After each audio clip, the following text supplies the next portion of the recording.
Islam, Islam, Muslim. Hmm. Muslim artinya apa sih, Pak? Gimana? Muslim itu artinya apa sih? Ya Muslim ini sebagai orang Islam kan gitu. Sama dengan Islam artinya agamamu. apa? Islam Sama. artinya apa? Ya Islam lah artinya apa? Islam lah itu Nggak aja. tahu.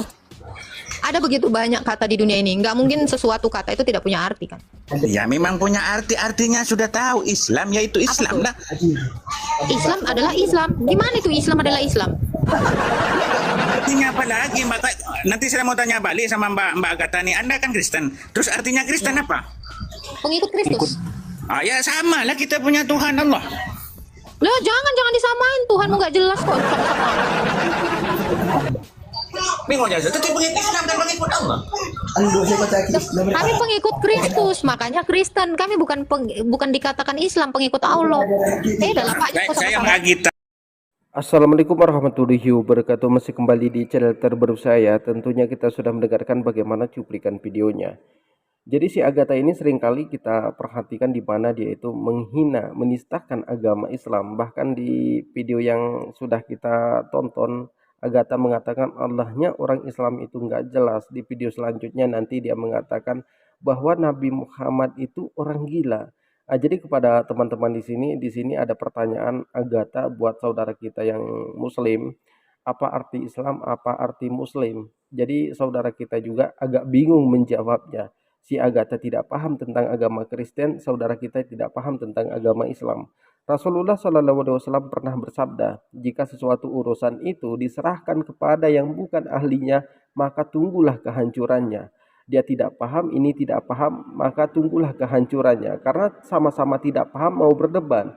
Jadi kepada teman-teman di sini, kata Islam berasal dari bahasa Arab yaitu salima yang berarti selamat, sentosa, dan damai.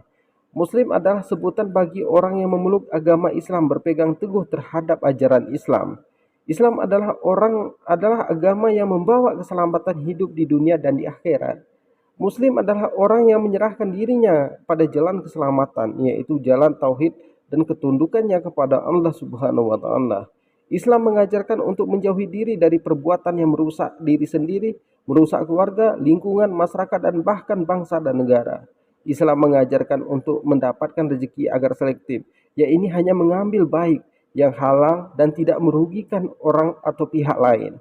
Jadi jangan kemana-mana dulu karena kita juga akan mendengarkan bagaimana hinaan si Agatha ini selanjutnya untuk umat muslim. Nih, katanya Mbak Gita ini pengikut Yesus. Terus Saya Yesus bukan paling Gita, Pak. Saya bukan Gita, Agatha. Nah, Mbak Agatha katanya pengikut Yesus. Yesus paling benar menurut Mbak Agatha. Terus apakah di dalam Kristen itu ada yang menghafal Alkitab, Mbak Agatha? Fungsi menghafal apa, Pak? Ya menghafal Alkitab tanpa membaca, tanpa menengok. Tidak, Apakah saya ada? tanya, menghafal itu fungsinya apa? Faedahnya apa? Ya faedahnya Apakah dengan kan menghafal? segala sesuatu Alkitab Anda kan tahu, enggak? Gini Pak, apakah dengan menghafal saya itu langsung dapat 72 bidadari? Saya tanya dulu.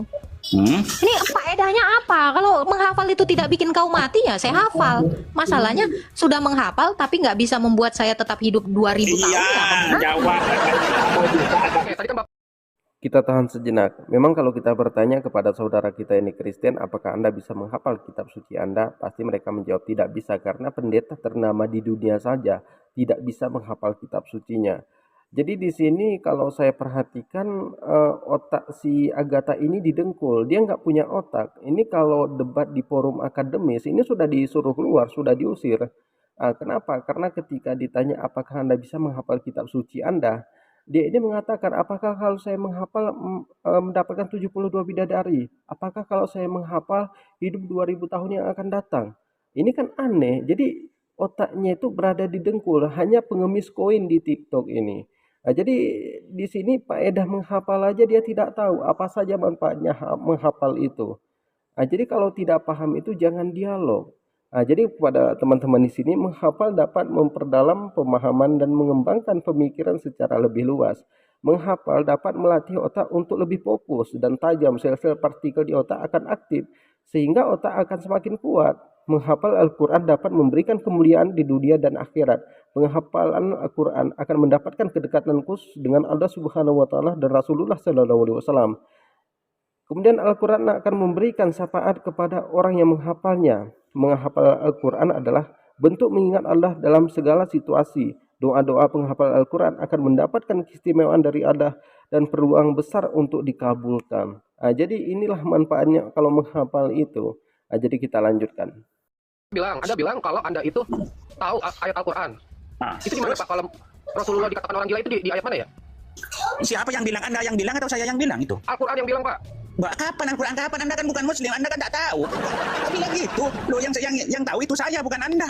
Ya saya tanya, ada nggak jalan itu? Ya Anda tanya, terus walaupun Anda tahu ngapain tentang agama saya, kan gitu.